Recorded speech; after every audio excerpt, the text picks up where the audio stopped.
November 11th, 1918. All across the Western Front, the clocks that were lucky enough to escape the 4 years of shelling chimed the 11th hour. And with that, the First World War came to an end. From 10 o'clock to 11, the hour for the cessation of hostilities, the opposed batteries simply raised hell. Not even the artillery prelude to our advance in the Argonne had anything on it. To an attempted advance was out of the question. It was not a barrage. It was a deluge. Nothing quite so electrical in effect as the sudden stop that came at 11 a.m. has ever occurred to me.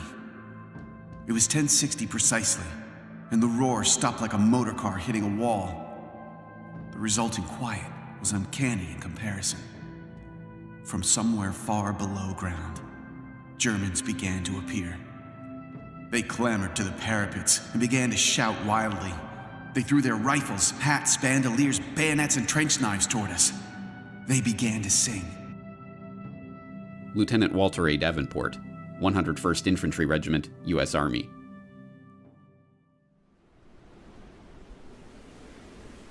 And just like that, it was over. 4 years of the bloodiest carnage the world had ever seen came to a stop as sudden and bewildering as its start. And the world vowed, never again. Each year, we lay the wreath. We hear the last post. We mouth the words, never again, like an incantation. But what does it mean? To answer this question, we have to understand what World War I was. World War I was an explosion. A breaking point in history. In the smoldering shell hole of that great cataclysm lay the industrial era optimism of never-ending progress. Old verities about the glory of war lay strewn around the battlefields of that great war, like a fallen soldier left to die in no man's land. And along with it lay all the broken dreams of a world order that had been blown apart. Whether we know it or not, we here in the 21st century are still living in the crater of that explosion, the victims of a First World War that we are only now beginning to understand. What was World War I about? How did it start? Who won? And what did they win? Now, 100 years after those final shots rang out, these questions still puzzle historians and laymen alike. But as we shall see, this confusion is not a happenstance of history, but the wool that has been pulled over our eyes to stop us from seeing what World War I really was. This is the story of World War I that you didn't read in the history books. This is the World War I conspiracy.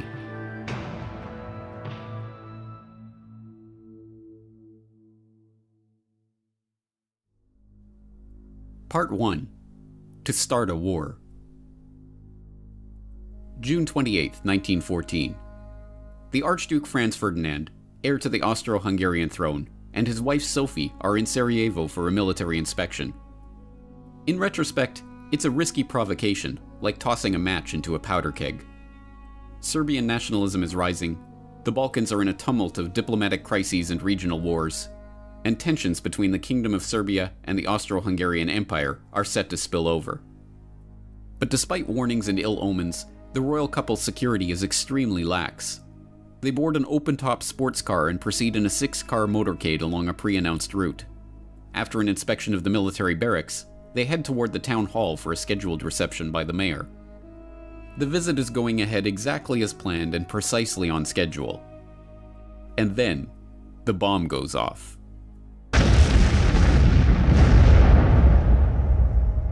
As we now know, the motorcade was a death trap. 6 assassins lined the royal couple's route that morning, armed with bombs and pistols.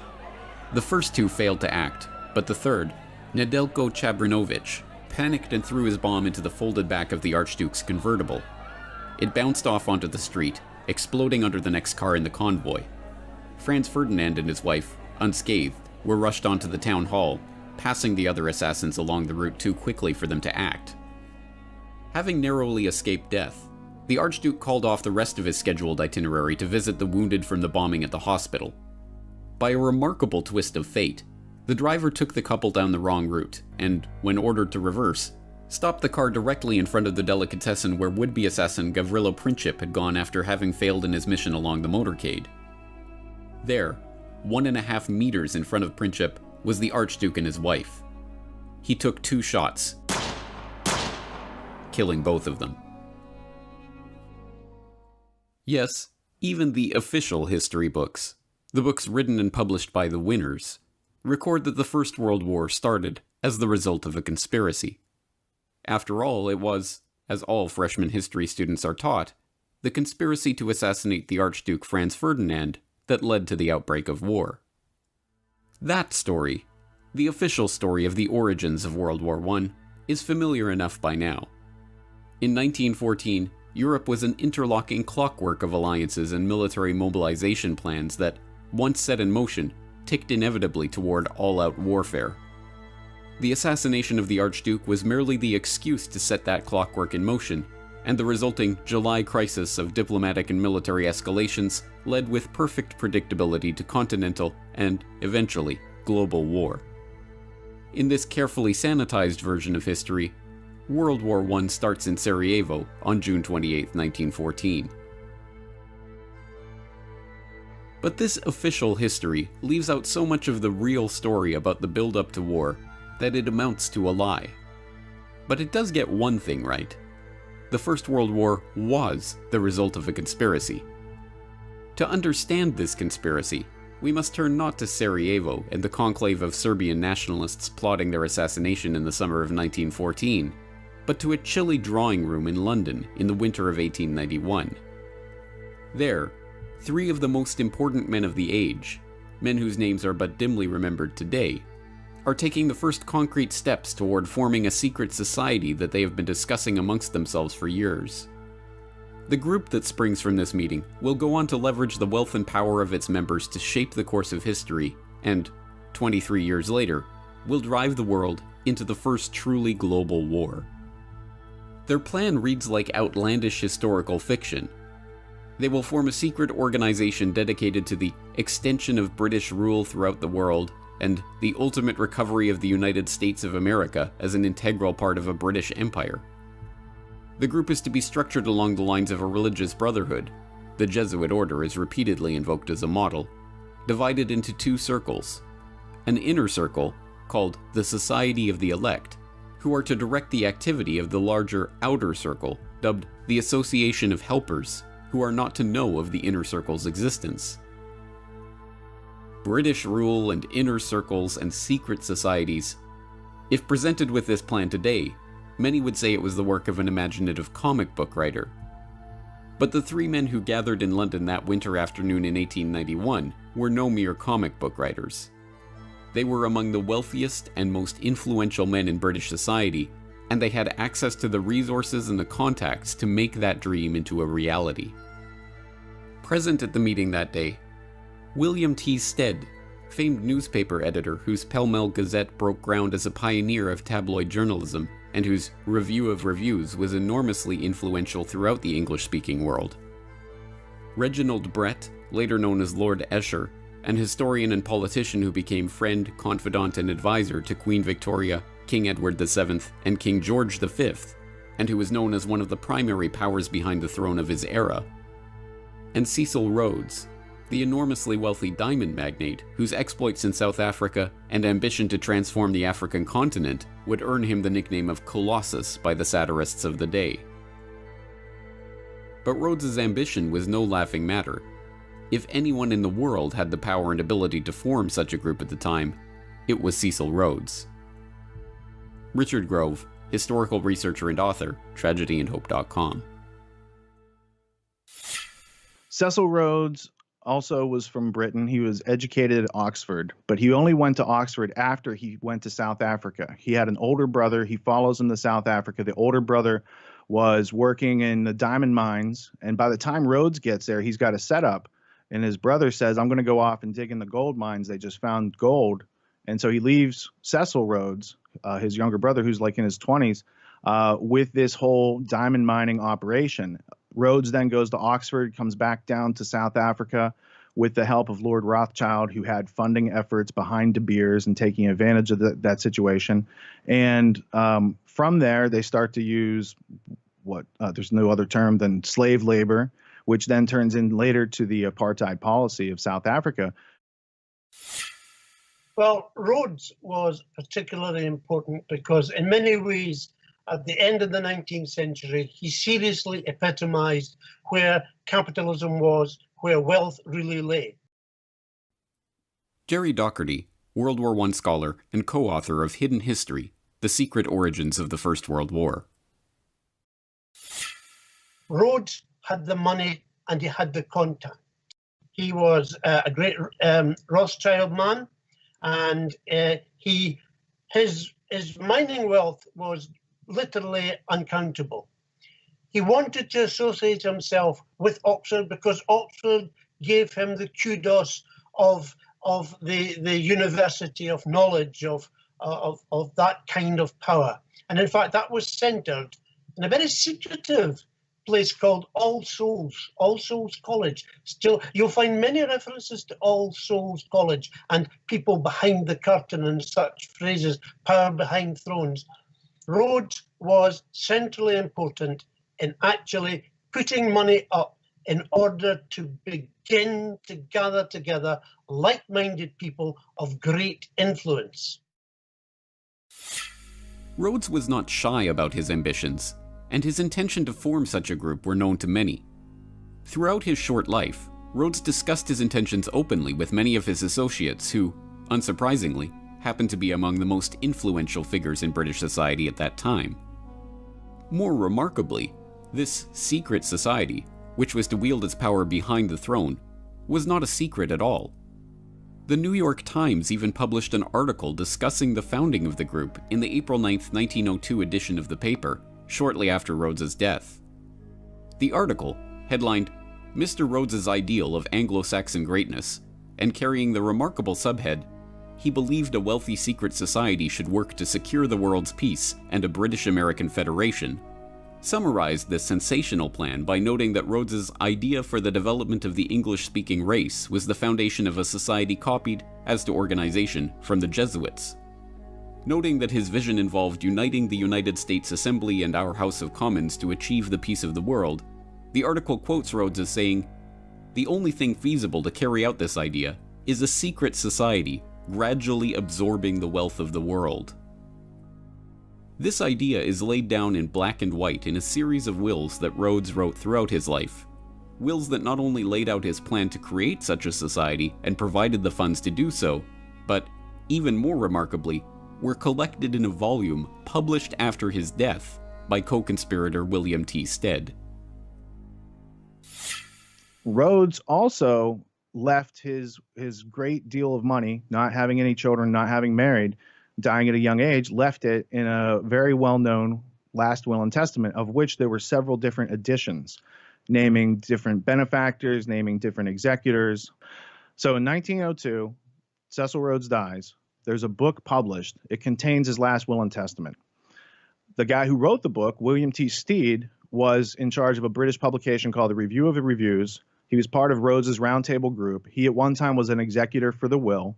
And in that will, it says that he laments the loss of America from the British Empire and that they should formulate a secret society with the specific aim of bringing America back into the empire. Then he names all the countries that they need to include in this list to have world domination, to have an English-speaking union, to have British race as the enforced culture on all countries around the world. The will contains the goal. The goal is amended over a series of years and supported and used to gain support. And then by the time he dies in 1902, there's funding, there's a plan, there's an agenda, there's working groups, and it all launches and then takes hold. And then not too long later, you've got World War I. And then from that, you've got World War II. And then you've got a century of control and slavery that really could have been prevented. When, at the time of Rhodes' death in 1902, this secret society decided to partially reveal itself, it did so under the cloak of peace. It was only because they desired world peace, they insisted, that they had created their group in the first place. and only for the noblest of reasons that they aimed to gradually absorb the wealth of the world. But contrary to this pacific public image, from its very beginnings, the group was interested primarily in war. In fact, one of the very first steps taken by this Rhodes Round Table, as it was known by some, was to maneuver the British Empire into war in South Africa. This Boer War of 1899 to 1902 would serve a dual purpose. It would unite the disparate republics and colonies of South Africa into a single unit under British imperial control, and, not incidentally, it would bring the rich gold deposits of the Transvaal Republic into the orbit of the Rothschilds Rhodes-controlled British South Africa Company. The war was, by the group's own admission, entirely its doing. The point man for the operation was Sir Alfred Milner, a close associate of Rhodes and a member of the secret society's inner circle who was then the governor of the British Cape Colony. Although largely forgotten today, Alfred Milner, later First Viscount Milner, was perhaps the most important single figure in Britain at the dawn of the 20th century. From Rhodes's death in 1902, he became the unofficial head of the Round Table Group and directed its operations, leveraging the vast wealth and influence of the group's exclusive membership to his own ends.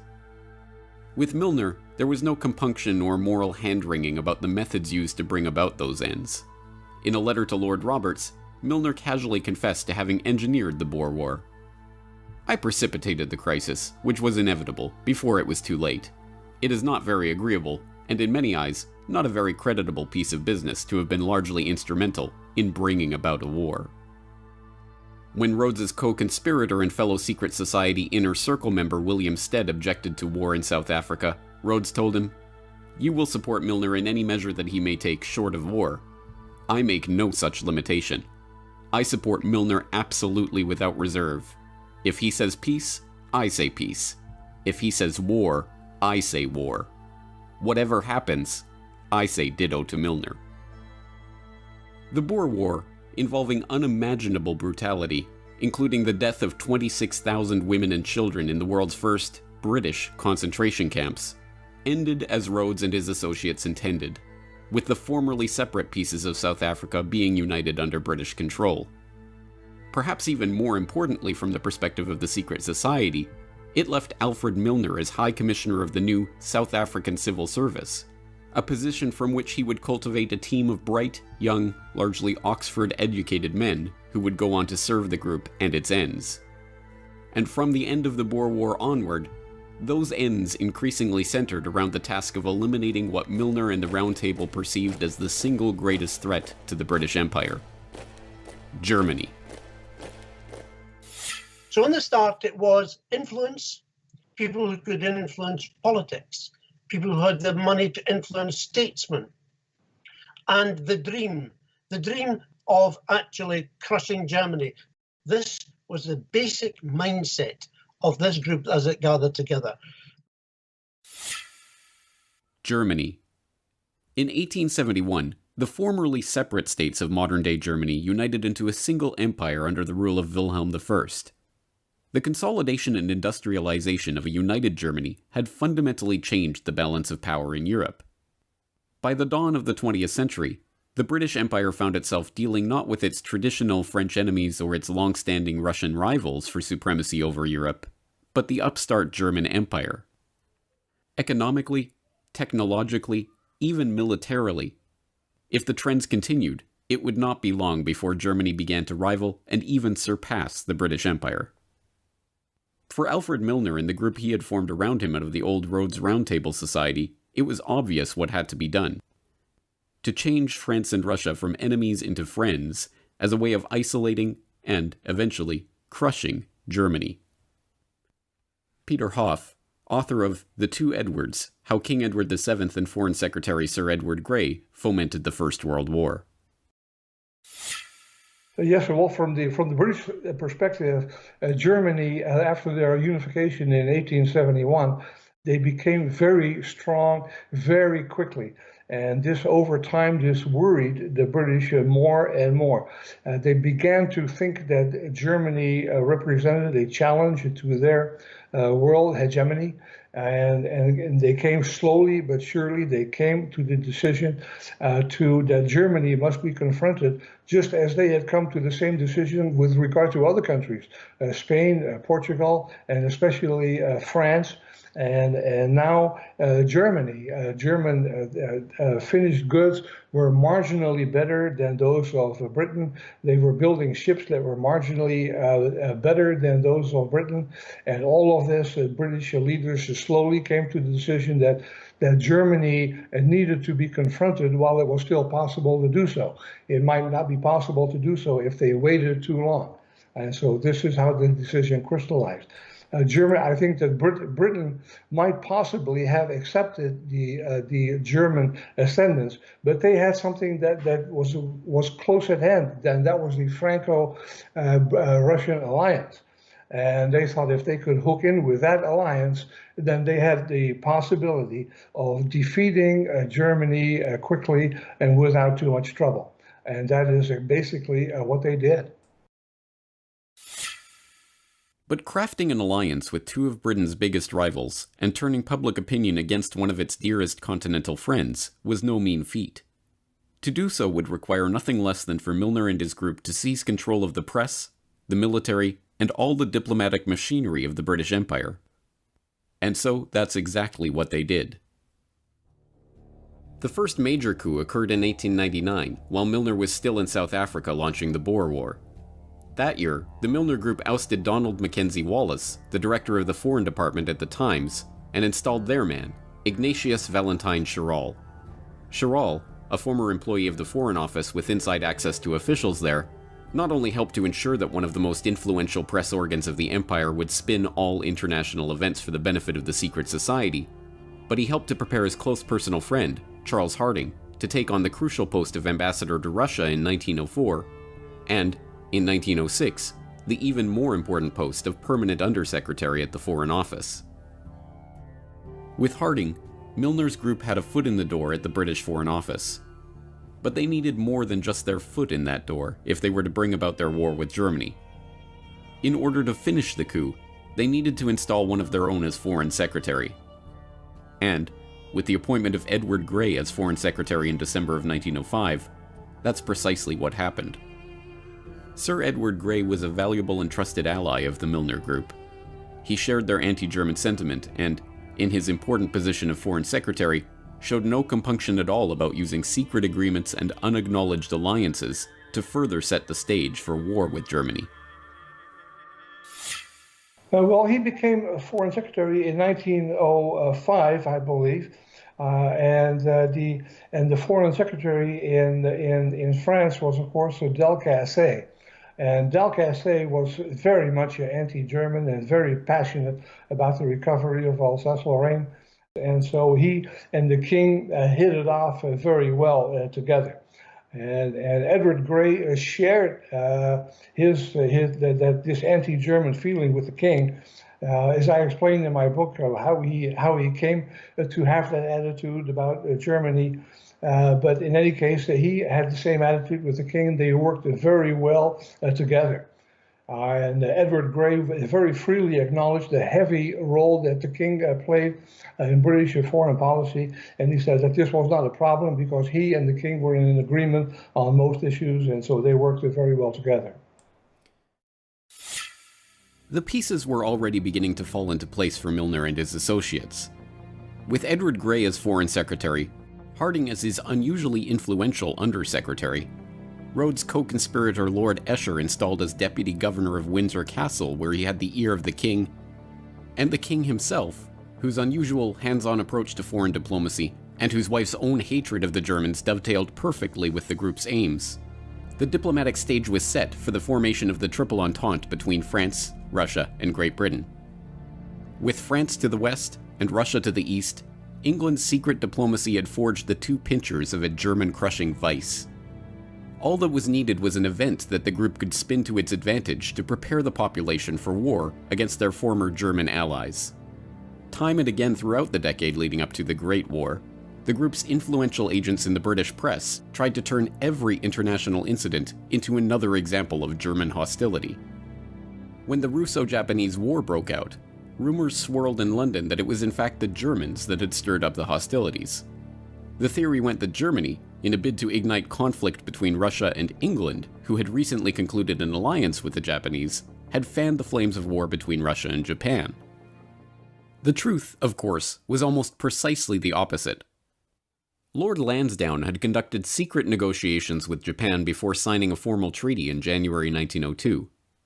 Having exhausted their reserves building up their military, Japan turned to Cecil Rhodes' co-conspirator Lord Nathan Rothschild to finance the war itself. Denying the Russian Navy access to the Suez Canal and high-quality coal, which they did provide to the Japanese, the British did everything they could to ensure that the Japanese would crush the Russian fleet, effectively removing their main European competitor for the Far East. The Japanese Navy was even constructed in Britain, but these facts did not find their way into the Milner-controlled press. When the Russians accidentally fired on British fishing trawlers in the North Sea in 1904, killing 3 fishermen and wounding several more, the British public was outraged. Rather than whip up the outrage, however, the Times and other mouthpieces of the secret society instead tried to paper over the incident. Meanwhile, the British Foreign Office outrageously tried to blame the incident on the Germans, kicking off a bitter press war between Britain and Germany. The most dangerous provocations of the period centered around Morocco, when France, emboldened by secret military assurances from the British and backed up by the British press, engaged in a series of provocations, repeatedly breaking assurances to Germany that Morocco would remain free and open to German trade. At each step, Milner's acolytes, both in government and in the British press, cheered on the French and demonized any and every response from the Germans, real or imagined.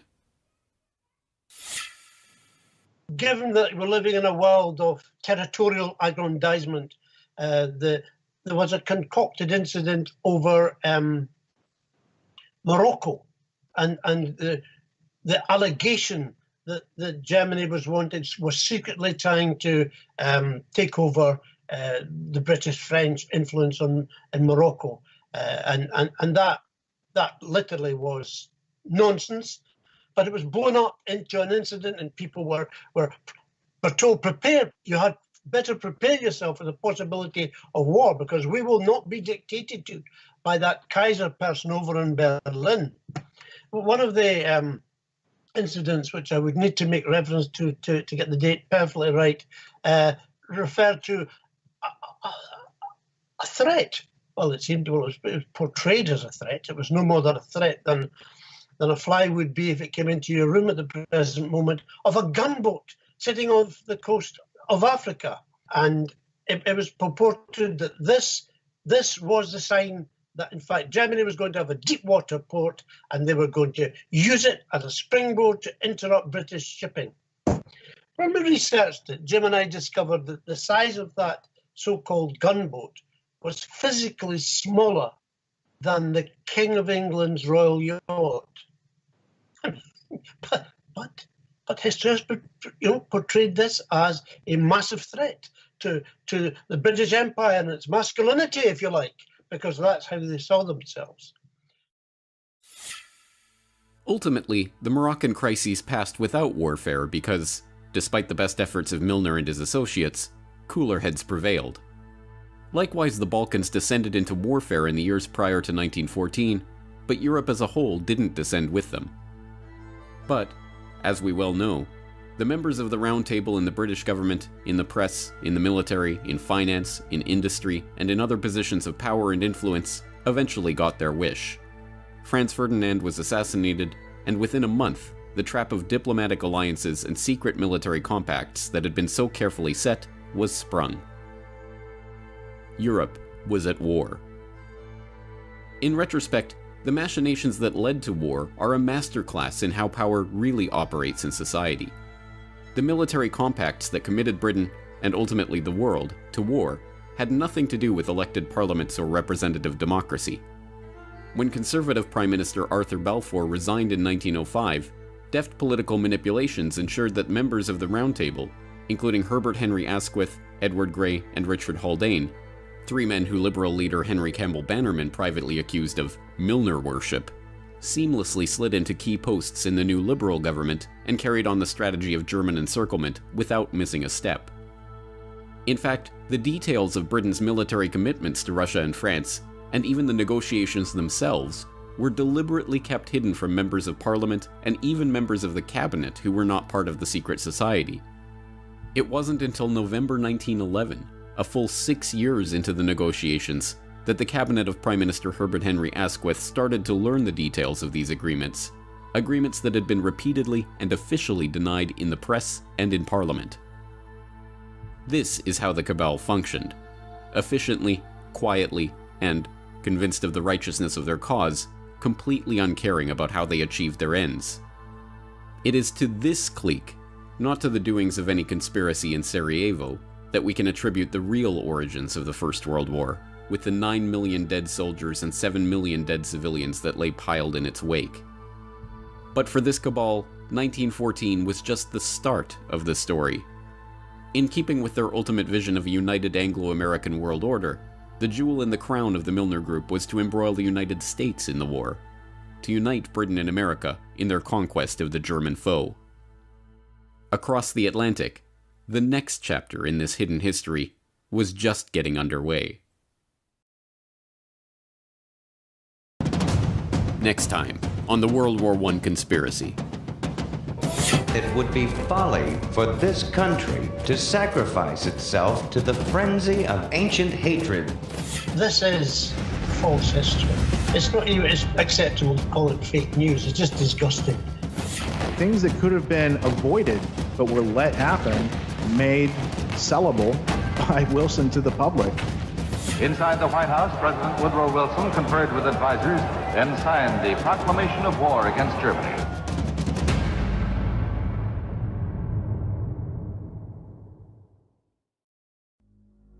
Previously, on the World War I conspiracy. The First World War started as the result of a conspiracy. But to understand this conspiracy, we must turn not to Sarajevo and the conclave of Serbian nationalists plotting their assassination of Archduke Franz Ferdinand in the summer of 1914, but to a chilly drawing room in London in the winter of 1891. Rhodes had the money and he had the contact. He was a great Rothschild man, and his mining wealth was literally uncountable. The will contains the goal.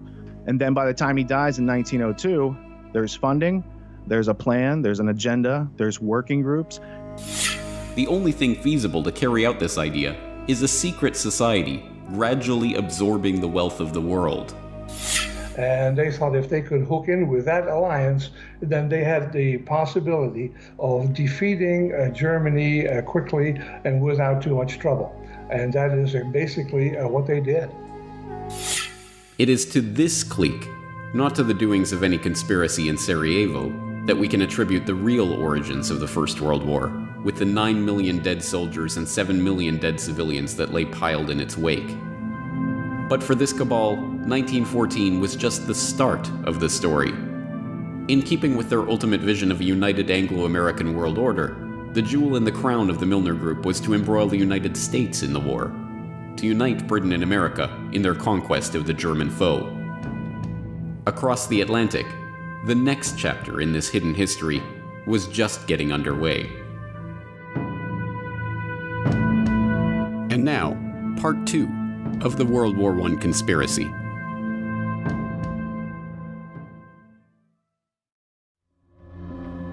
Part 2. The American Front.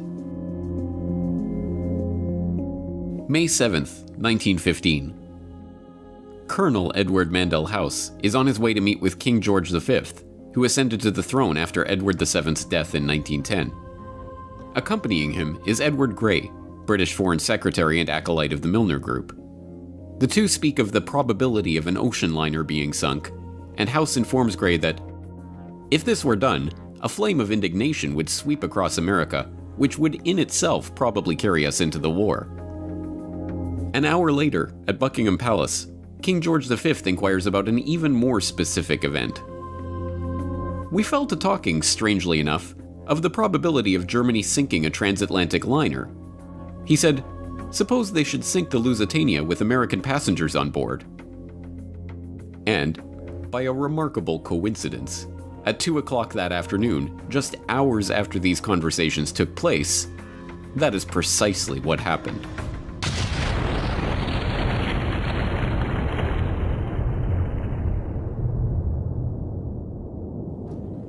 The Lusitania, one of the largest passenger liners in the world, is en route from New York to Liverpool when it is struck by a torpedo from a German U-boat.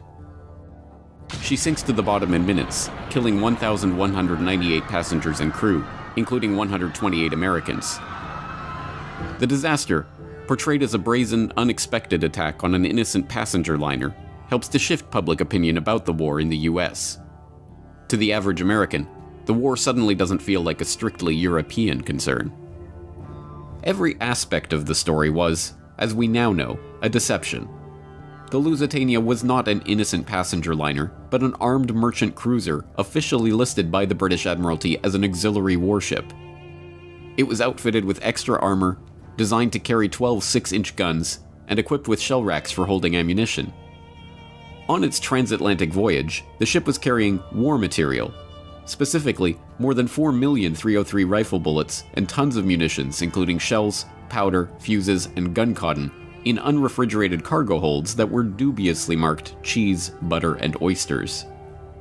This secret manifest was officially denied by the British government for generation after generation, but in 2014, a full 99 years after the event, internal government documents were finally released in which the government admitted the deception. And, most remarkably of all, by Edward Mandell House's own account, both Edward Grey and King George V himself were discussing the sinking of the Lusitania just hours before the event took place. It's a story that provides a window into the secret society's years-long campaign to draw the United States into World War I. But in order to understand this story, we have to meet Edward Mandell House and the other Milner Group co-conspirators in America. Strange as it might seem, there were no shortage of such co-conspirators in the US. Some, like the members of the influential Pilgrim Society, founded in 1902 for the encouragement of Anglo-American good fellowship, shared Rhodes's vision of a united Anglo-American world empire. Others were simply lured by the promise of money. But whatever their motivation, those sympathetic to the cause of the Round Table included some of the wealthiest and most powerful people in the United States at the time.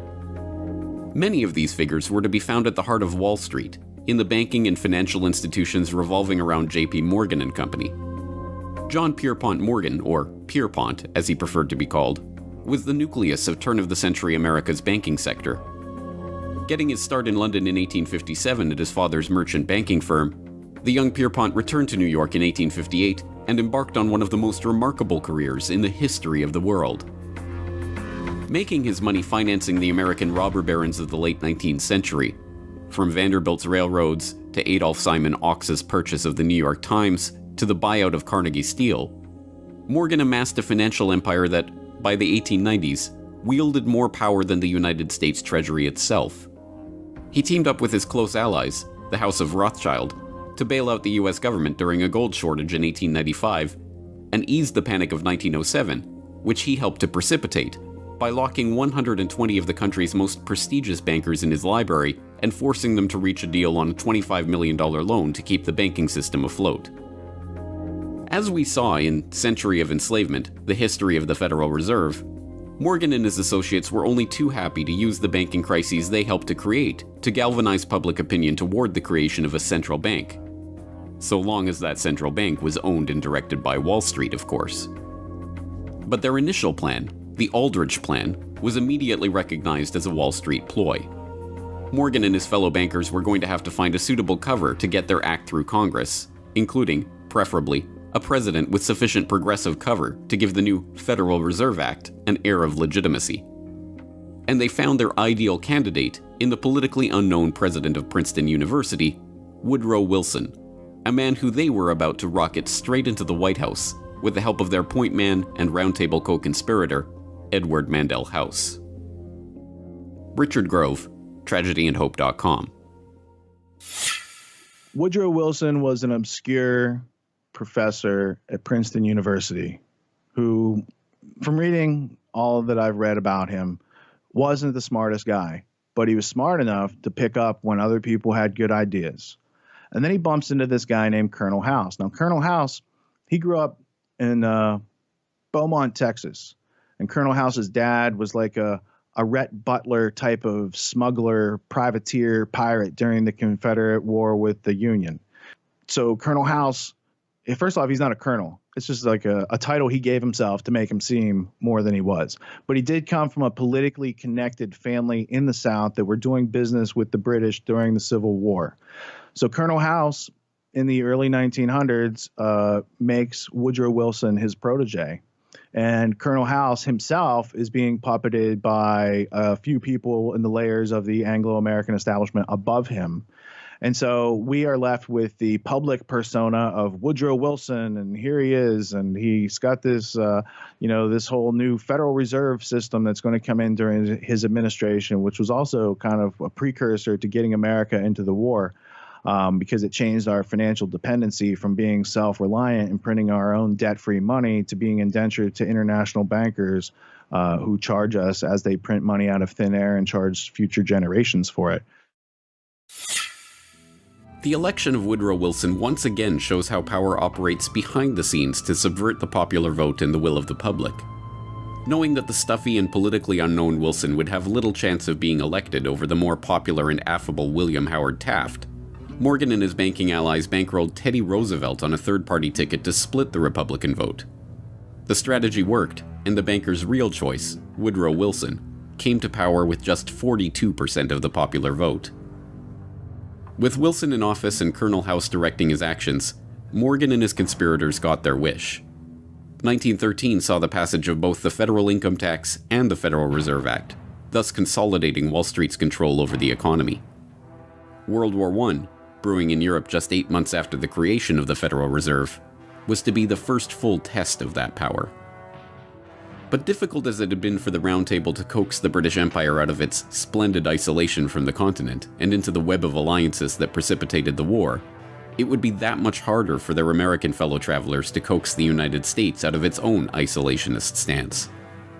Although the Spanish-American War had seen the advent of American imperialism, the thought of the US getting involved in that European war was still far from the minds of the average American. A 1914 editorial from the New York Sun captures the sentiment of most of America at the time of the outbreak of the war in Europe. There is nothing reasonable in such a war as that for which Europe has been making ready, and it would be folly for this country to sacrifice itself to the frenzy of dynastic policies and the clash of ancient hatreds which is urging the old world to its destruction. The Sun was by no means unique in its assessment. A vote taken among 367 newspapers throughout the United States in November of 1914 found just 105 pro-Ally and 20 pro-German papers, with the vast majority, 242 of them, remaining firmly neutral and recommending that Uncle Sam stay out of the conflict. Once again, just as they did in Britain, the cabal was going to have to leverage its control of the press and key governmental positions to begin to shape public perception and instill pro-war sentiment. And once again, the full resources of these motivated co-conspirators were brought to bear on the task. One of the first shells in this barrage of propaganda to penetrate the American consciousness was the rape of Belgium, a catalogue of scarcely believable atrocities allegedly committed by the German forces in their invasion and occupation of Belgium at the start of the war. In a manner that was to become the norm in 20th century propaganda, the stories had a kernel of truth. There is no doubt that there were atrocities committed and civilians murdered by German forces in Belgium. But the propaganda that was spun from those kernels of truth was so over the top in its attempts to portray the Germans as inhuman brutes that it serves as a perfect example of war propaganda. The American population at that time had a lot of German people in it. 30 to 50% of the population had relations back to Germany. So there had to be this very clever propaganda campaign. It's known today as babies on bayonets. So if you have no interest in World War I, but you think it's interesting to study propaganda so you don't get fooled again, then type it into your favorite search engine, babies on bayonets, World War I. You'll see hundreds of different posters where the Germans are bayoneting babies, and it brings about emotions, and it doesn't give you the details of anything, and emotions drive wars, not facts. Facts are left out and deleted all the time in order to create wars. So I think that putting facts back in might help prevent wars, but I do know that they like to drive people on emotion. The babies on bayonets, getting America into World War I, that's a key part of it. children who had their hands chopped off, nuns that were raped, shocking things, genuinely shocking things. The Canadian officer who was nailed to a St Andrew's cross on a church door and left there to bleed to death. These were the great myths peddled in order to defame and bring down the whole image of any justification for German action and try and influence America into war. Jerry Docherty, co-author of Hidden History, The Secret Origins of the First World War. That's not to say that there weren't atrocities on both sides. War is an atrocious event, and there are always victims, absolutely. And I offer no justification for it. But the lies, the unnecessary abuse of propaganda, even when in Britain they decided that they would put together the definitive volume of evidence to present it to the world, the person they asked to do this just so happened to have been former British ambassador to the United States and a man called Bryce, who was very well liked in the States.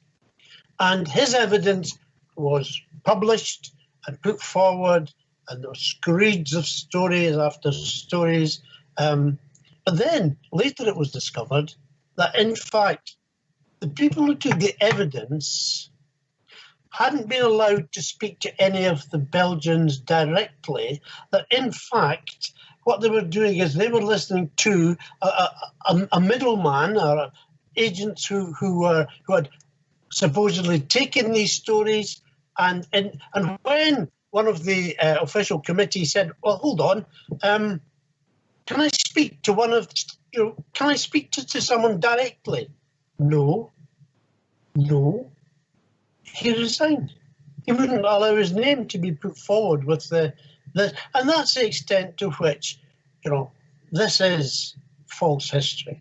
It's not even acceptable to call it fake news. It's just disgusting. The campaign had its intended effect. Horrified by the stories emerging from Belgium, stories picked up and amplified by the members of the Round Table in the British press, including the influential Times and the lurid Daily Mail, run by Milner ally Lord Northcliffe, American public opinion began to shift away from viewing the war as a European squabble about an assassinated Archduke, and toward viewing the war as a struggle against the evil Germans and their sins against civilization. The culmination of this propaganda campaign was the release of the report of the Committee on Alleged German Outrages, better known as the Bryce Report, compiled for His Britannic Majesty's government and presided over by Viscount James Bryce, who, not coincidentally, was the former British ambassador to America and a personal friend of Woodrow Wilson. The report was a sham, based on 1,200 depositions collected by examiners who had no authority to administer an oath. The committee, which was not allowed to speak to a single witness itself, was tasked merely with sifting through this material and deciding what should be included in the final report. Unsurprisingly, the very real atrocities that the Germans had committed in Belgium, the burning of Louvain, Andenne, and Dinant, for example, were overshadowed by the sensationalist and completely unverifiable stories of babies on bayonets and other acts of villainy. The report itself, concluding that the Germans had systematically and premeditatedly broken the rules and usages of war, was published on May 12, 1915, just 5 days after the sinking of the Lusitania. Directly between these two events, on May 9, 1915, Colonel House, the man who Wilson called his second personality and his independent self, wrote a telegram which the president dutifully read to his cabinet and was picked up by newspapers across the country. America has come to the parting of the ways, when she must determine whether she stands for civilized or uncivilized warfare. We can no longer remain neutral spectators. Our action in this crisis will determine the part we play when peace is made, and how far we may influence a settlement for the lasting good of humanity. We are being weighed in the balance, and our position amongst nations is being assessed by mankind. But despite this all-out propaganda assault, the American public was still largely against entering the war. It was in this context that the same group of Wall Street financiers who had maneuvered Wilson into the White House presided over the 1916 presidential election, one that the country knew would decisively conclude America's neutrality in the war, or its decision to send forces to engage in European combat for the first time in history. The bankers left nothing to chance. Wilson, who would predictably follow House's lead on all matters, including war, was still their preferred candidate. But his competitor, Charles Evan Hughes, was no less of a Wall Street man. Hughes's roots were as a Wall Street lawyer. His firm represented the New York, Westchester, and Boston Railroad Company for J.P. Morgan and Company, and the Baptist Bible class that he led boasted many wealthy and influential members, including John D. Rockefeller Jr. The affable Hughes was stiff competition for the wooden and charmless Wilson, but such was the importance of American neutrality that "He kept us out of war" actually became the central slogan of the campaign that saw Wilson return to the White House. And then, of course, came the famous election of 1916. Wilson wasn't popular, but Wilson simply, he had no kind of public persona which warmed people. On the contrary, he was a cold fish. He had dubious links with several of those who were powerful in Wall Street. But his propaganda for re-election was, he kept us out of war. Here was a man, vote for Wilson, he kept us out of war. An inherent promise that he would continue to keep America out of war. And in fact, of course, within months, America was thrown into the war by its own government. He kept us out of war. But just as in the British election of 1906, which saw the British public overwhelmingly voting for Henry Campbell Bannerman's Liberal Party and their platform of peace, only to get the Milnerites in the cabinet entering secret agreements to bring about war, so too was the American public duped at the ballot box in 1916. In fact, in the fall of 1915, over 1 year before the election even took place, Wilson's string puller, Edward Mandell House, was engaged in a secret negotiation with Edward Grey, the Milnerite heading Britain's Foreign Office. That negotiation, long hidden from the public but finally revealed when House's papers were published in 1928, shows the lengths to which Grey and House were willing to go to draw America into the war on the side of the Allies and against the Germans. On October 17, 1915, House drafted a letter to Grey which he called one of the most important letters I ever wrote. Before sending it, he split it into 2 separate coded messages to ensure it would not be readable if it were intercepted.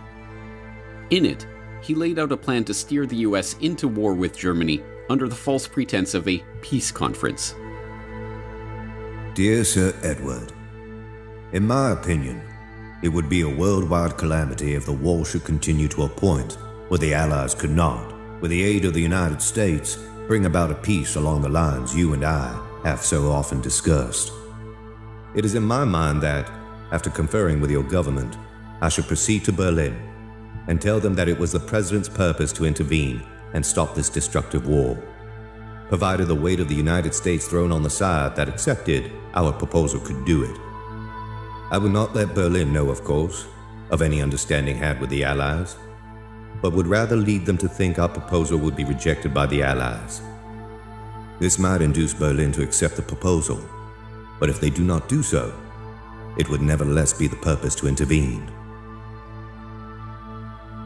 Perhaps realizing the gravity of what was being proposed, Woodrow Wilson, the man who would later be elected for his ability to keep America out of war, merely added the word probably to House's assurance that America would join the war. The negotiations for this plan continued throughout the fall of 1915 and winter of 1916.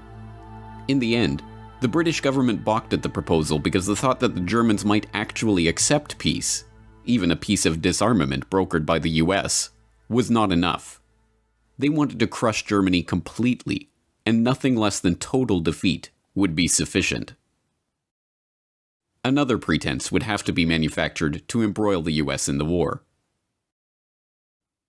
When, on the morning of May 7, 1915, House assured Grey and King George that the sinking of the Lusitania would cause a flame of indignation to sweep across America, he was correct. When he said it would probably carry us into war, he was mistaken. But in the end, It was the naval issue that eventually became the pretext for America's entry into war. The history books of the period, following the familiar pattern of downplaying Allied provocations and focusing only on the German reactions, highlight the German policy of unrestricted submarine warfare which led to the downing of the Lusitania. The practice, which called for German U-boats to attack merchant ships on sight, was in contravention of the international rules of the sea at the time, and was widely abhorred as barbaric. But the policy was not instituted out of any insane bloodlust on the part of the Kaiser. It was in response to Britain's own policy of breaking international rules of the sea. At the outbreak of war in 1914, the British had used their position of naval superiority to begin a blockade of Germany. That campaign, described as one of the largest and most complex undertakings attempted by either side during the First World War, involved the declaration of the whole of the North Sea as a war zone. As a so-called distant blockade, involving the indiscriminate mining of an entire region of the high seas, the practice was in direct violation of the Declaration of Paris of 1856. The indiscriminate nature of the blockade, declaring the most basic of supplies like cotton and even food itself to be contraband, was a violation of the Declaration of London of 1909. More to the point, as an attempt to starve an entire country into submission, it was a crime against humanity. Eventually reduced to a starvation diet of 1,000 calories per day, tuberculosis, rickets, edema, and other maladies began to prey at those Germans who did not succumb to hunger. By the end of the war, the National Health Office in Berlin calculated that 763,000 people had died as a direct result of the blockade. Perversely, the blockade did not end with the war. In fact, with Germany's Baltic coast now effectively added to the blockade, the starvation actually continued and even intensified into 1919. Faced with protestations from the Austrian ambassador about the illegality of the British blockade, Colonel House, now America's de facto president, merely observed, "He forgets to add that England is not exercising her power in an objectionable way, for it is controlled by a democracy." This double standard was not the exception, but the rule when it came to those in America's East Coast establishment who were hungry to see the US join the Allies on the battlefields of Europe. As historian and author Ralph Ryko explained in a 1983 lecture, it was these double standards that led directly to America's entry into the war. The Wilson administration now takes the position which will ultimately lead to war. The German government is to be held strictly accountable for the death of any Americans on the high seas, regardless of circumstances. The Germans say, well, let's see if we can live with this, as long as you're willing to put pressure on the British to have them modify their violations of international law. That is, they're placing a food on the list of contraband materials, which had never been done before. The British, as you know, take your merchant ships off the high seas on the way to Rotterdam, because they say if anything that goes to Rotterdam is going to go to Germany. So they take American ships off the high seas. The British have put cotton on the list of contraband, confiscating these materials. They interfere with letters going to the continent because they think there's military intelligence possibly involved. The British are imposing in many ways on Americans. So if you hold them responsible, we'll behave ourselves as far as submarines go. This was not to be the case. And the attitude of the Americans towards British violations of neutral rights were quite different. One reason is that the American ambassador to London, Walter Hines Page, was an extreme Anglophile. One time, for instance, he gets a message from the State Department saying, tell the British they have to stop interfering with American mail shipments to neutral ports. And the American ambassador goes to the British Foreign Minister, Edward Grey, and says, look at the message I've just got from Washington. Let's get together and try to answer this. This was his attitude. The British were never held to the same standard as the Germans. At home, Theodore Roosevelt, who in previous years had been a great friend of the Kaisers and a great admirer of Germany, now says we have to get into this war right away. Besides that, there's a campaign for preparedness, for building up the American Army, the American Navy, drilling American citizens in combat techniques. There's a kind of hysteria, really, that travels over the country, considering that there's, at this time, certainly, no chance of some kind of immediate threat to the United States. And people like Roosevelt and Wilson begin talking in a very unfortunate way. Wilson says, for instance, in America we have too many hyphenated Americans. Of course, he meant German Americans, Irish Americans. And these people are not totally loyal to our country. Already scapegoats are being looked for, and public opinion is being roused. In January, this diplomatic negotiation, the exchange of memos goes on for the next few years. In January of 1917, the Americans, not having been able to budge the British in the least on any British violation of American rights, the British blockade intensifying, the Germans really feeling hunger in a very literal sense, especially the people on the home front. The Kaiser is persuaded by his admirals and generals to begin unrestricted submarine warfare around the British Isles. The American position by this time had solidified, had become a totally rigid one, and when all is said and done, when you go through all of the back and forth memoranda and notes and principles established, the United States went to war against Germany in 1917 for the right of Americans to travel in armed, belligerent merchant ships carrying munitions through war zones. Wilson's position was that even in that case, the Germans simply had no right to attack the ship, as long as there are Americans on the ship. Shall I repeat that? Armed, belligerent, that is to say English, armed English merchant ships carrying munitions could not be fired upon by the Germans as long as there were American citizens on board. And it was for the right of Americans to go into the war zone on such vessels that we finally went to war. After months of deliberations, and with the situation on the home front becoming increasingly desperate, the German military commanders decided to resume their unrestricted submarine warfare in 1917. As expected, U.S. merchant ships were sunk, including 4 ships in late March alone. On April 2, 1917, Woodrow Wilson made his historic speech calling for Congress to declare war on Germany and commit U.S. troops to European battlefields for the first time. The speech, made over 100 years ago by and for a world that has long since passed away, still resonates with us today. Embedded within it is the rhetoric of warfare that has been employed by president after president, prime minister after prime minister, in country after country, and war after war, right down to the current day. From it comes many of the phrases that we still recognize today as the language of lofty ideals and noble causes that always accompany the most bloody and ignoble wars.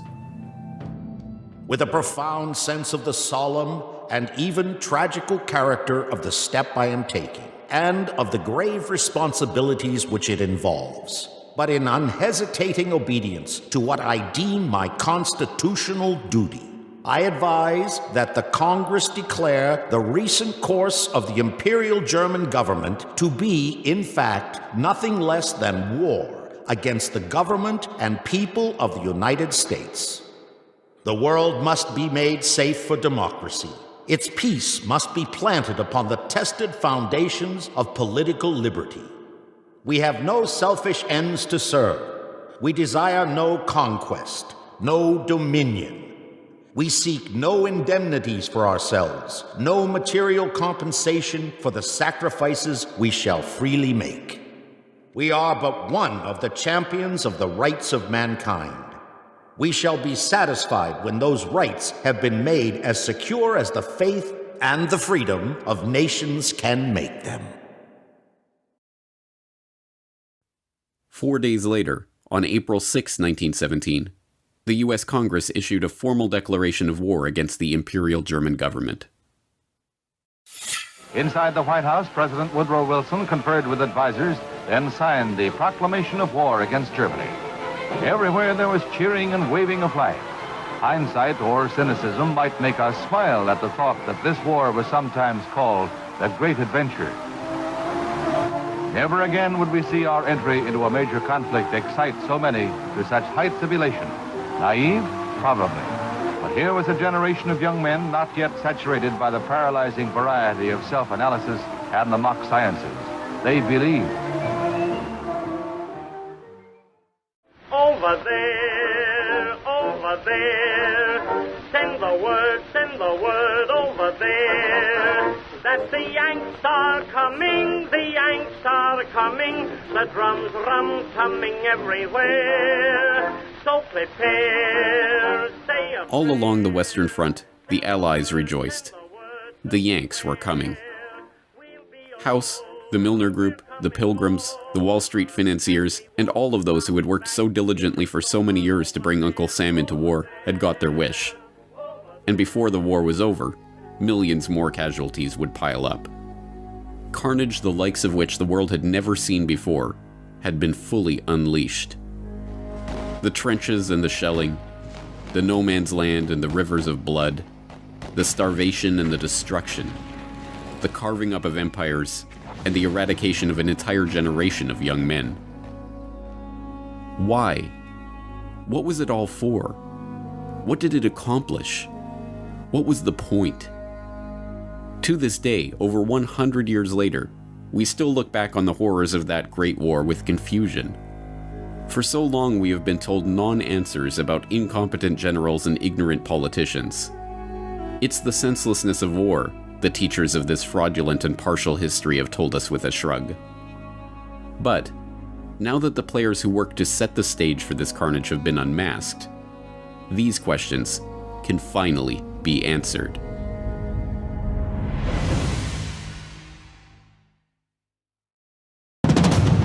Next time, on the World War I conspiracy. War is an instrument of massive change. We know that.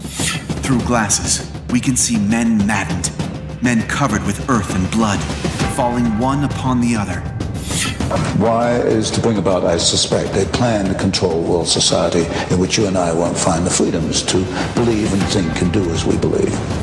The population of Europe was enormously greater than it had ever been before. And now the time came to slaughter some part of the sheep for the purposes of the ones who were in control.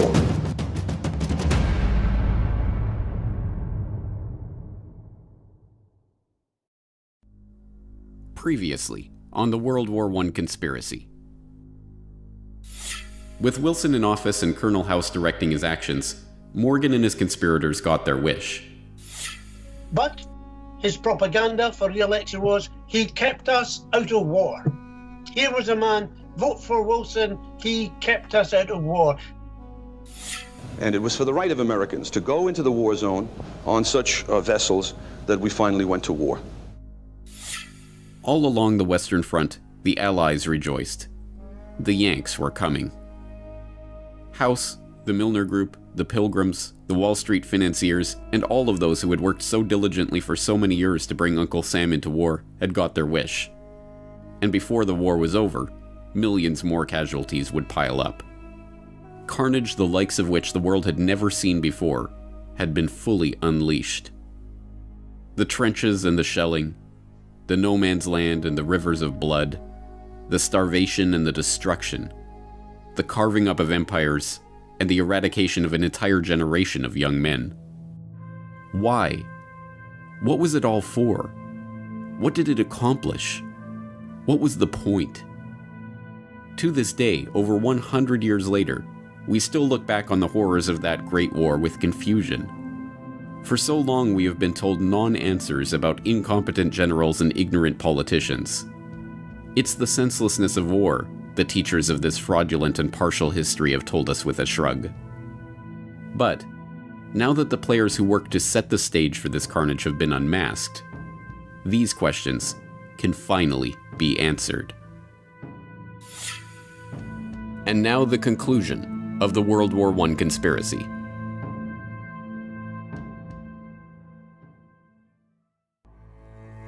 Part 3. A New World Order.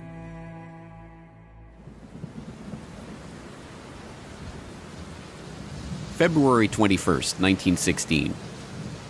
A week of rain, wind, and heavy fog along the Western Front finally breaks, and for a moment there is silence in the hills north of Verdun.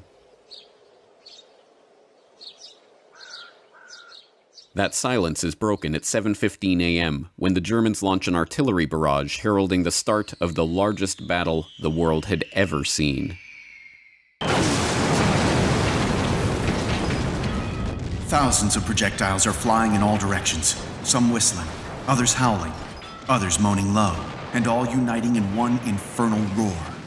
From time to time, an aerial torpedo passes, making a noise like a gigantic motor car. With a tremendous thud, a giant shell bursts quite close to our observation post, breaking the telephone wire and interrupting all communication with our batteries. A man gets out at once for repairs, crawling along on his stomach through all this place of bursting mines and shells. It seems quite impossible that he should escape in the rain of shell, which exceeds anything imaginable. There has never been such a bombardment in war. Our man seems to be enveloped in explosions, and shelters himself from time to time in the shell craters which honeycomb the ground. Finally, he reaches a less stormy spot, mends his wires, and then, as it would be madness to try to return, settles down in a big crater and waits for the storm to pass. Beyond, in the valley, dark masses are moving over the snow-covered ground. It is the German infantry advancing in packed formation along the valley of the attack. They look like a big gray carpet being unrolled over the country. We telephone through to the batteries, and the ball begins. The sight is hellish. In the distance, in the valley, and upon the slopes, regiments spread out, and as they deploy, fresh troops come pouring in. There's a whistle over our heads. It is our first shell. It falls right in the middle of the enemy infantry. We telephone through, telling our batteries of their hit, and a deluge of heavy shells is poured on the enemy. Their position becomes critical. Through glasses, we can see men maddened, men covered with earth and blood, falling one upon the other. When the first wave of the assault is decimated, the ground is dotted with heaps of corpses. But the second wave is already pressing on.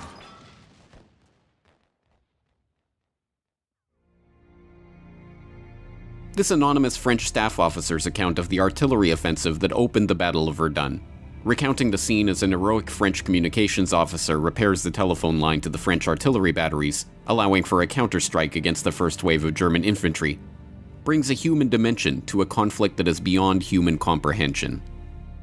The opening salvo of that artillery barrage alone, involving 1,400 guns of all sizes, dropped a staggering 2.5 million shells on a 10-kilometer front near Verdun in northeastern France over 5 days of nearly uninterrupted carnage, turning an otherwise sleepy countryside into an apocalyptic nightmare of shell holes, craters, torn-out trees, and ruined villages. By the time the battle finished 10 months later, 1 million casualties lay in its wake. 1 million stories of routine bravery like that of the French communications officer.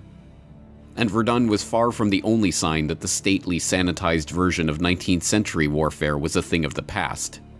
Similar carnage played out at the Somme, and Gallipoli, and Vimy Ridge, and Galicia, and 100 other battlefields. Time and again, the generals threw their men into meat grinders, and time and again, the dead bodies lay strewn on the other side of that slaughter. But how did such bloodshed happen? For what purpose? What did the First World War mean? The simplest explanation is that the mechanization of 20th century armies had changed the logic of warfare itself. In this reading of history, the horrors of World War I were the result of the logic dictated by the technology with which it was fought. It was the logic of the siege guns that bombarded the enemy from over 100 kilometers away. It was the logic of the poison gas, spearheaded by Bayer and their School for Chemical Warfare in Leverkusen. It was the logic of the tank, the airplane, the machine gun, and all of the other mechanized implements of destruction that made mass slaughter a mundane fact of warfare. But this is only a partial answer. More than just technology was at play in this Great War, and military strategy and million casualty battles were not the only ways that World War I had changed the world forever. Like that unimaginable artillery assault at Verdun, the First World War tore apart all the verities of the old world leaving a smoldering wasteland in its wake. A wasteland that could be reshaped into a new world order. For the would-be engineers of society, war, with all of its attendant horrors, was the easiest way to demolish the old traditions and beliefs that lay between them and their goals. This was recognized early on by Cecil Rhodes and his original clique of co-conspirators. As we have seen, it was less than 1 decade after the founding of Cecil Rhodes' society to achieve the peace of the world that vision was amended to include war in South Africa, and then amended again to include embroiling the British Empire in a world war. Many others became willing participants in that conspiracy because they too could profit from the destruction and the bloodshed. And the easiest way to understand this idea is at its most literal level: profit. War is a racket. It always has been. It is possibly the oldest, easily the most profitable, surely the most vicious. It is the only one international in scope. It is the only one in which the profits are reckoned in dollars and the losses in lives. A racket is best described, I believe, as something that is not what it seems to be to the majority of the people. Only a small inside group knows what it is about. It is conducted for the benefit of the very few at the expense of the very many. Out of war, a few people make huge fortunes. In the World War, a mere handful garnered the profits of the conflict. At least 21,000 new millionaires and billionaires were made in the United States during the World War. That many admitted their huge blood gains on their income tax returns. How many other war millionaires falsified their tax returns? No one knows. How many of these war millionaires shouldered a rifle? How many of them dug a trench? How many of them knew what it meant to go hungry in a rat-infested dugout? How many of them spent sleepless, frightened nights ducking shells and shrapnel and machine gun bullets? How many of them parried a bayonet thrust or an enemy? How many of them were wounded, were killed in battle? As the most decorated Marine in the history of the United States at the time of his death, Smedley Butler knew of what he spoke.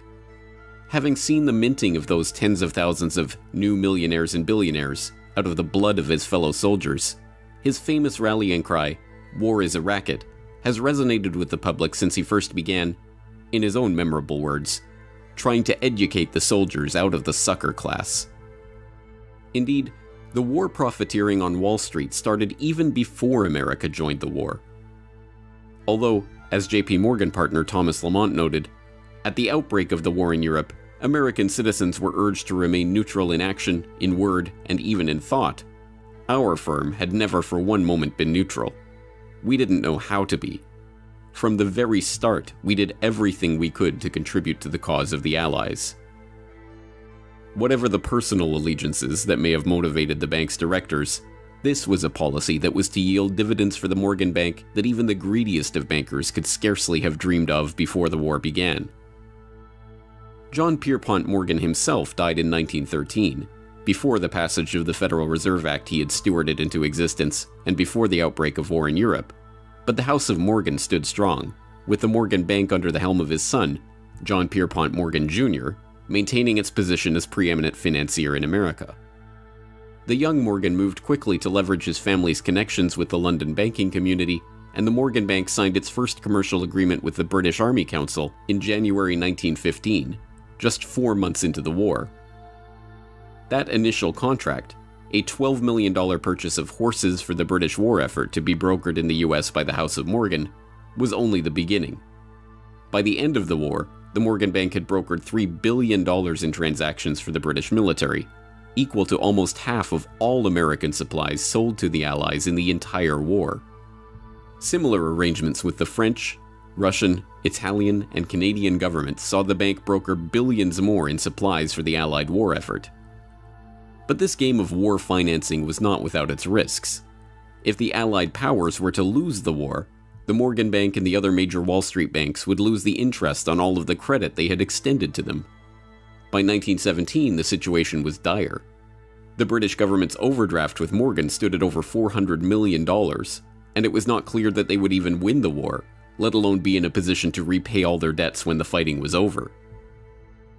In April 1917, just 8 days after the US declared war on Germany, Congress passed the War Loan Act extending $1 billion in credit to the Allies.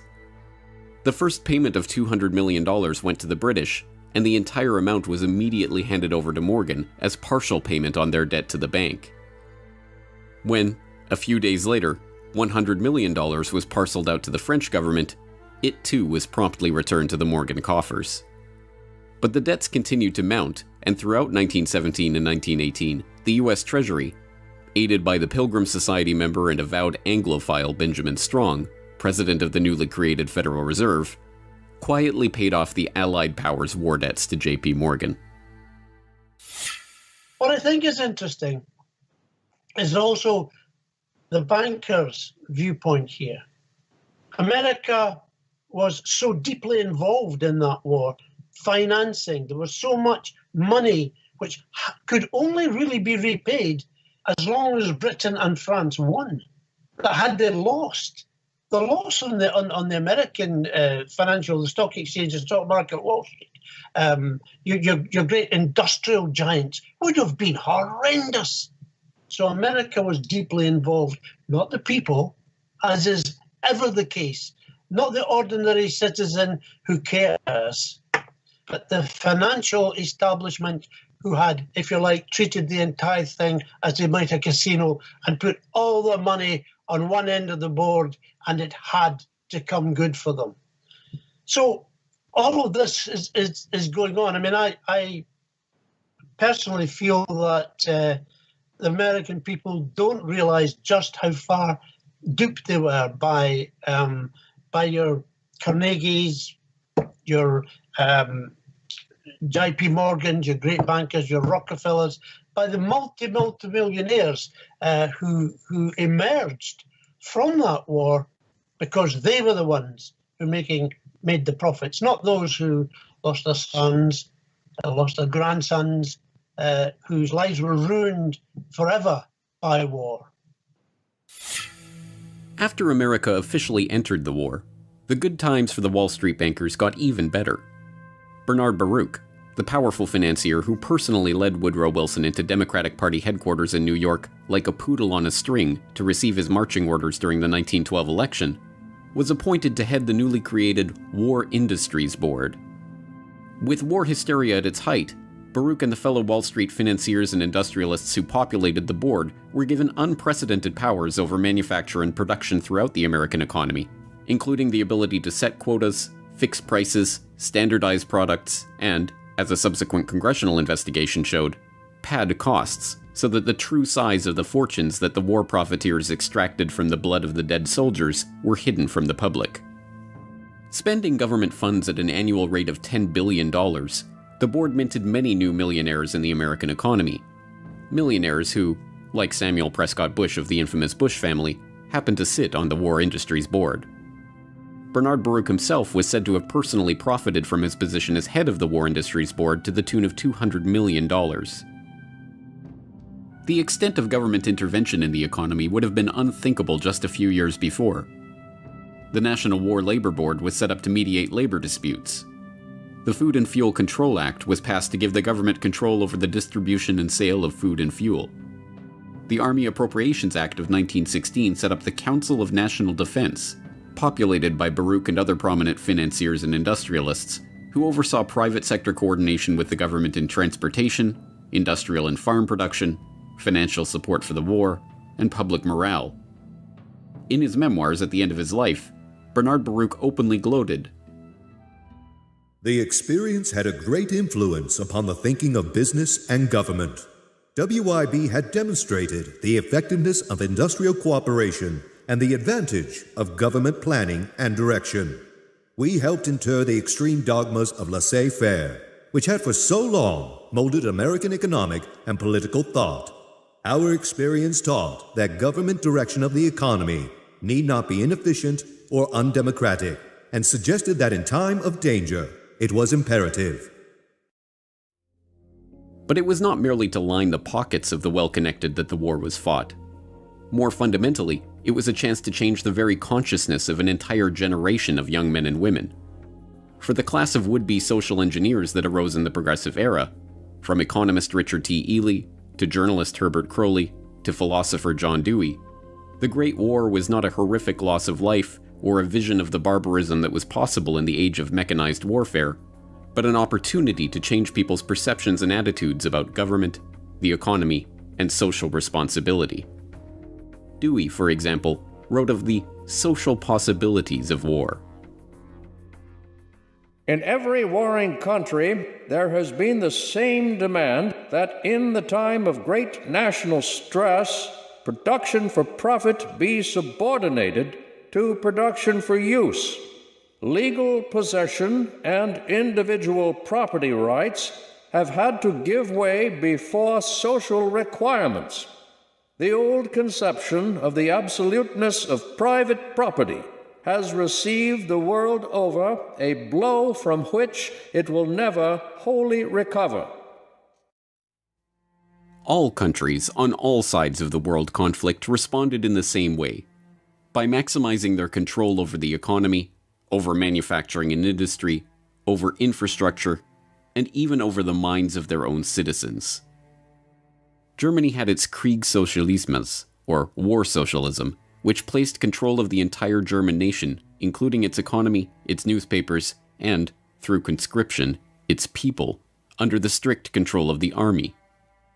In Russia, the Bolsheviks used this German war socialism as a basis for their organization of the nascent Soviet Union. In Canada, the government rushed to nationalize railways, outlaw alcohol, institute official censorship of newspapers, levy conscription, and, infamously, introduce a personal income tax as a temporary wartime measure that continues to this day. The British government soon recognized that control of the economy was not enough. The war at home meant control of information itself. At the outbreak of war, they set up the War Propaganda Bureau at Wellington House. The Bureau's initial purpose was to persuade America to enter the war, but that mandate soon expanded to shape and mold public opinion in favor of the war effort and of the government itself. On September 2, 1914, the head of the War Propaganda Bureau invited 25 of Britain's most influential authors to a top-secret meeting. Among those present at the meeting, G.K. Chesterton, Ford Madox Ford, Thomas Hardy, Rudyard Kipling, Arthur Conan Doyle, Arnold Bennett, and H.G. Wells. Not revealed until decades after the war ended, many of those present agreed to write propaganda material promoting the government's position on the war, which the government would get commercial printing houses, including Oxford University Press, to publish as seemingly independent works. Under the secret agreement, Arthur Conan Doyle wrote To Arms, John Masefield wrote Gallipoli and The Old Front Line, Mary Humphrey Ward wrote England's Effort and Towards the Goal, Rudyard Kipling wrote The New Army in Training, G.K. Chesterton wrote The Barbarism of Berlin. In total, the Bureau published over 1,160 propaganda pamphlets over the course of the war. Hilaire Belloc later rationalized his work in service of the government. It is sometimes necessary to lie damnably in the interests of the nation. War correspondent William Beach Thomas was not so successful in the battle against his own conscience. I was thoroughly and deeply ashamed of what I'd written for the good reason that it was untrue.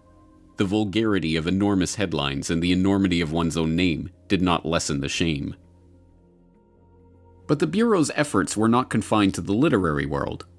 Film, visual art, recruitment posters, no medium for swaying the hearts and minds of the public was overlooked. By 1918, the government's efforts to shape perception of the war, now officially centralized under a Minister of Information, Lord Beaverbrook, was the most finely tuned purveyor of propaganda the world had yet seen. Even foreign propaganda, like the infamous Uncle Sam that went beyond a recruitment poster to become a staple of American government iconography, was based on a British propaganda poster featuring Lord Kitchener. Control of the economy. Control of populations. Control of territory. Control of information. World War I was a boon for all of those who wanted to consolidate control of the many in the hands of the few. This was the vision that united all those participants in the conspiracies that led to the war itself. Beyond Cecil Rhodes and his secret society, there was a broader vision of global control for the would-be rulers of society who were seeking what tyrants had lusted after since the dawn of civilization: control of the world. World War I was merely the first salvo in this clique's attempts to create not a reordering of this society or that economy, but a new world order. What World War I allowed these globalists, these Anglophiles, these people who wanted the English-speaking union to reign over the whole world, what it allowed them to do was militarize American thinking. And what I mean by that is there was a whistleblower called Norman Dodd. He was the head researcher for the Reese Committee that looked into how nonprofit foundations were influencing American education away from freedom. And what they found was the Carnegie Institute for International Peace was seeking to understand how to make America a wartime economy, how to take the state apparatus over, how to change the education to get people to continually consume, how to have arms production ramp up. And then once this happened in World War I, if you look at what happened in the 1920s, you've got people like Major General Smedley Butler, who is using the U.S. military to advance corporate interests in Central and South America and doing some very caustic things to the indigenous people, insofar as these were not American policies really before the Spanish-American War in 1898, meaning that going and taking foreign military action was not part of the diplomatic strategy of America prior to our engagement with the British Empire in the late 1800s and as it ramped up after Cecil Rhodes's death. So what these people gained was the foothold for world government from which they could get, through globalism, what they called a new world order. The creation of this new world order was no mere parlor game. It meant a complete redrawing of the map, the collapse of empires and monarchies, the transformation of the political, social, and economic life of entire swaths of the globe. Much of this change was to take place in Paris in 1919 as the victors divvied up the spoils of war. But some of it, like the fall of the Romanovs and the rise of the Bolsheviks in Russia, was to take place during the war itself. In hindsight, the fall of the Russian Empire in the midst of the First World War seems inevitable. Unrest had been in the air since Russia's defeat by the Japanese in 1905, and the ferocity of the fighting on the Eastern Front, coupled with the economic hardship, which hit Russia's overcrowded, overworked urban poor particularly hard, made the country ripe for revolt. That revolt happened during the so-called February Revolution, when Tsar Nicholas was swept from power and a provisional government installed in his place. But that provisional government, which continued to prosecute the war at the behest of its French and British allies, was competing for control of the country with the Petrograd Soviet, a rival power structure set up by the socialists in the Russian capital. The struggle for control between the two bodies led to riots, protests, and ultimately, battles in the street. Russia in the spring of 1917 was a powder keg waiting to explode. And in April of that year, two matches, one called Vladimir Lenin and one called Leon Trotsky, were thrown directly into that powder keg by both sides of the Great War. Vladimir Lenin, a Russian communist revolutionary who had been living in political exile in Switzerland, saw in the February Revolution his chance to push through a Marxist revolution in his homeland. But, although for the first time in decades his return to that homeland was politically possible, the war made the journey itself an impossibility. Famously, he was able to broker a deal with the German General Staff to allow Lenin and dozens of other revolutionaries to cross through Germany on their way to Petrograd. Germany's reasoning in permitting the infamous SEAL train ride of Lenin and his compatriots is, as a matter of war strategy, straightforward. If a band of revolutionaries could get back to Russia and bog down the provisional government, then the German army, fighting that government, would benefit. If the revolutionaries actually came to power and took Russia out of the war altogether, so much the better. But the curious other side of this story, the one demonstrating how Lenin's fellow communist revolutionary, Leon Trotsky, was shepherded from New York, where he had been living well beyond the means of his income as a writer for socialist periodicals, through Canada, where he was stopped and identified as a revolutionary en route to Russia, and on to Petrograd, is altogether more incredible. And, unsurprisingly, that story is mostly avoided by historians of the First World War. One of the scholars who did not shy away from the story was Anthony Sutton, author of Wall Street and the Bolshevik Revolution, whose meticulous research of State Department documents, Canadian government records, and other historical artifacts pieced together the details of Trotsky's unlikely journey. Trotsky was in New York. He had no income.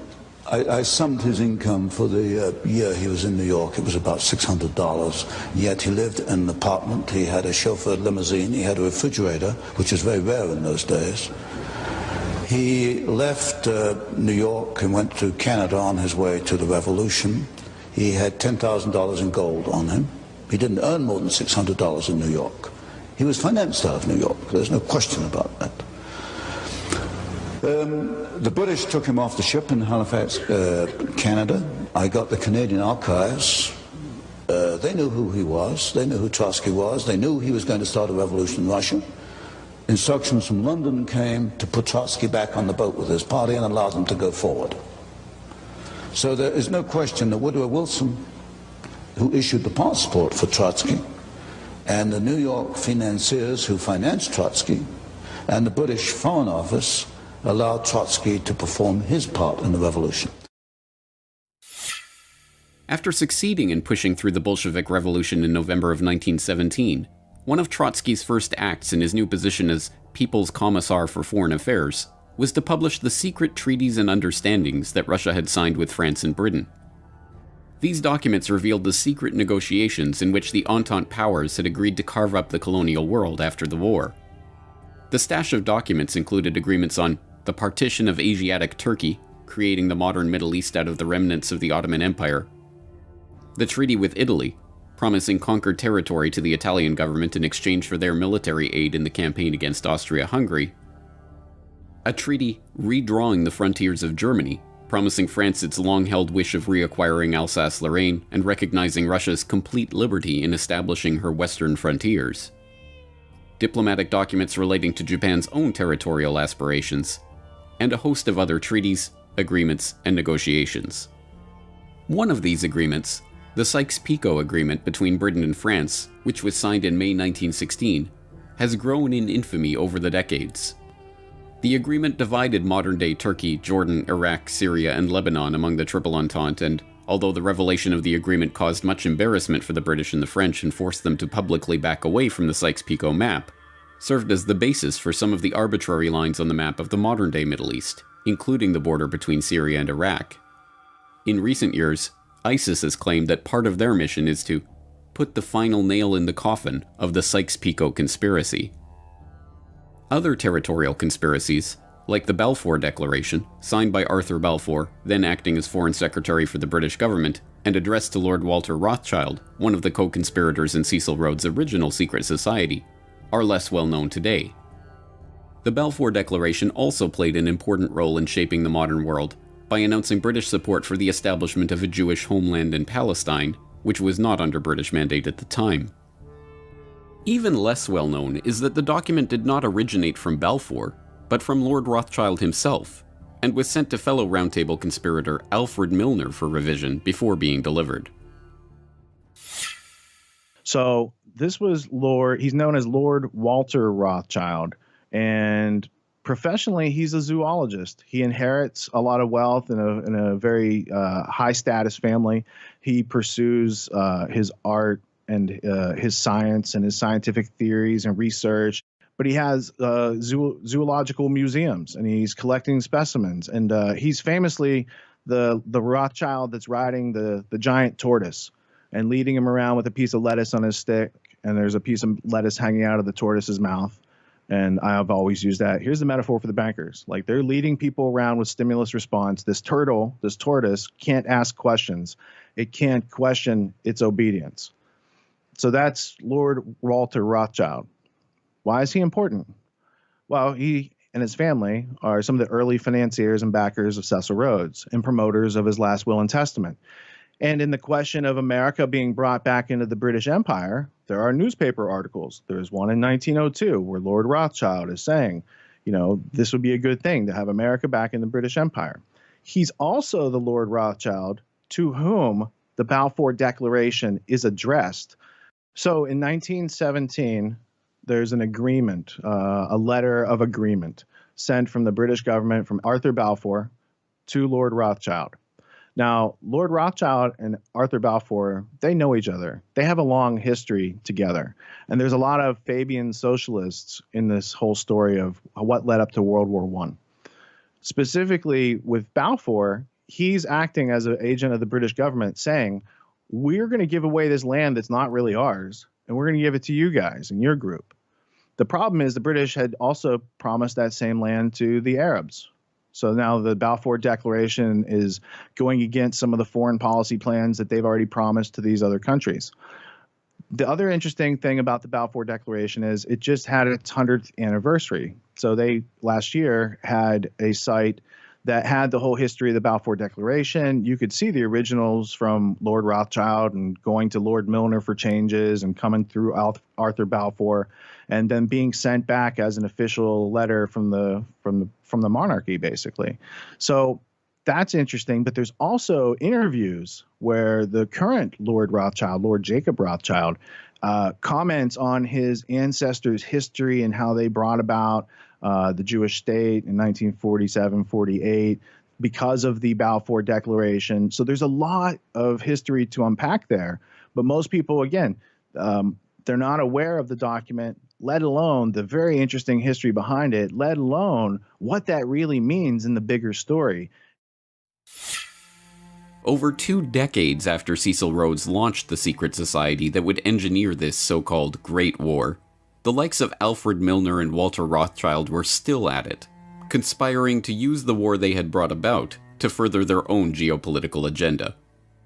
But by the time of the armistice in November 1918, that group of conspirators had greatly expanded, and the scale of their agenda had grown along with it.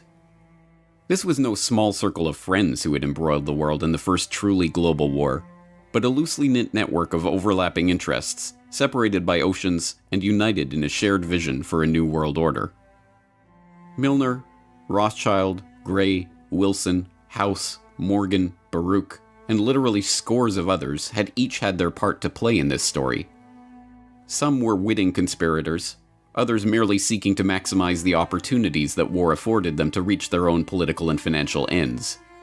But to the extent that those behind the World War I conspiracy shared a vision, it was the same desire that had motivated men throughout history: the chance to reshape the world in their own image. Just tell us all over again why. Why? Just You tell it won't again. find this in the textbooks. Why is to bring about, I suspect, a plan to control world society in which you and I won't find the freedoms to believe and think and do as we believe. And war is an instrument of massive change. We know that. It is an instrument of massive change, in particular for those who are defeated. In a war where everyone is defeated, then it's simply an element of massive change. And that's a very deep, thought-provoking concept, that if everyone loses, or if everyone except us, depending on who the us are, loses, then we are going to be in a position to reconstruct in our image. Altogether in the war, who knows, some 10 or 12 million people died. People experienced things both in combat and the people back home understanding what was happening that dazed them, that stunned them. You know, it's almost as if for a few generations the peoples of Europe had been increased, sort of like a flock of sheep by their shepherds, okay? Through industrialization, through the spread of liberal ideas and institutions, through the decrease of infant mortality, the raising of standards of living, the population of Europe was enormously greater than it had ever been before. And now the time came to slaughter some part of the sheep for the purposes of the ones who were in control.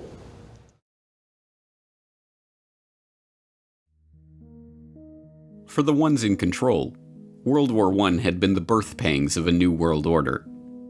And now, the midwives of this monstrosity slouched towards Paris to take part in its delivery. The end of the beginning. All over the world, on November 11th, 1918, people were celebrating, dancing in the streets, drinking champagne, hailing the armistice that meant the end of the war. But at the front, there was no celebration. Many soldiers believed the armistice only a temporary measure and that the war would soon go on. As night came, the quietness, unearthly in its penetration, began to eat into their souls. The men sat around log fires, the first they'd ever had at the front. They were trying to reassure themselves that there were no enemy batteries spying on them from the next hill, and no German bombing planes approaching to blast them out of existence. They talked in low tones. They were nervous. After the long months of intense strain, of keying themselves up to the daily mortal danger, of thinking always in terms of war and the enemy, the abrupt release from it all was physical and psychological agony. Some suffered a total nervous collapse. Some, of a steadier temperament, began to hope that they would someday return to home in the embrace of loved ones. Some could think only of the crude little crosses that marked the graves of their comrades. Some fell into an exhausted sleep. All were bewildered by the sudden meaninglessness of their existence as soldiers, and through their teeming memories paraded that swiftly moving cavalcade of Cantini, Soissons, Saint-Mihiel, the Meuse Argonne, and Sedan. What was to come next? They did not know, and hardly cared. Their minds were numbed by the shock of peace. The past consumed their whole consciousness. The present did not exist, and the future was inconceivable. Colonel Thomas R. Gowanlock, 1st Division, U.S. Army. Little did those troops know how right they were. As the public rejoiced in the outbreak of peace after 4 years of the bloodiest carnage that the human race had ever endured, the very same conspirators that had brought about this nightmare were already converging in Paris for the next stage of their conspiracy. There, behind closed doors, they would begin their process of carving up the world to suit their interests, laying the groundwork and preparing the public consciousness for a new international order, setting the stage for an even more brutal conflict in the future, and bringing the battle-weary soldiers' worst fears for the future to fruition. And all in the name of peace. The French general, Ferdinand Foch, famously remarked after the Treaty of Versailles that, "This is not a peace. It is an armistice for 20 years. As we now know, his pronouncement was precisely accurate. The armistice on November 11th, 1918 may have marked the end of the war, but it was not the end of the story.